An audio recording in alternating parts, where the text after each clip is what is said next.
My name is Nizar Farsakh. I'm a Palestinian who was born and raised outside of Palestine in Dubai, in the Gulf. And I remember how in the 70s and 80s, as I was growing up, my dad used to talk about how beautiful Palestine was and how that one day we will be going back.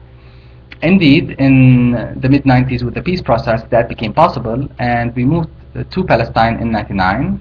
I worked in an NGO, but then I worked in actual negotiations because I wanted to contribute to achieving Palestinian freedom and achieving a Palestinian state.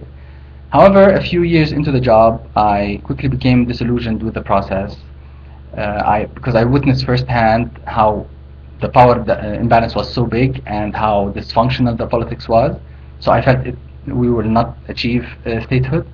But ultimately, what broke my back was witnessing the internal Palestinian fighting. I remember going to the office in 2007 one day and reading the news. I read about a group of militants who stopped the car of a guy from the opposing militant group, and they shot his kids in front of their school. And I was shocked. I couldn't understand how anyone would pull the trigger on a 10-year-old. I was disgusted, but mostly confused. I felt like we completely lost it. We don't know what we're doing. So I decided to quit, and I actually even left Palestine. However, a friend of mine who also worked in negotiations told me about this narrative course at the Kennedy School, and she said that this is just the course for you. And I can't thank her enough because she was right. It was the course for me. I remember going to Marshall's class and meeting Pakistanis who were working on using a narrative text from the Quran and Muslim culture to fight injustice towards women in Pakistan.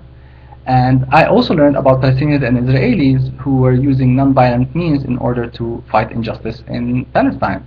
So I was inspired, and I felt like this is what I want to do. I want to use narrative in order to face those big challenges in the world, and I wanted to teach people to do that. So what I do now is that I teach, I help, or I train in narrative, and try to work on using narrative in different ways so that people can change the story in a way that is hopeful and pragmatic.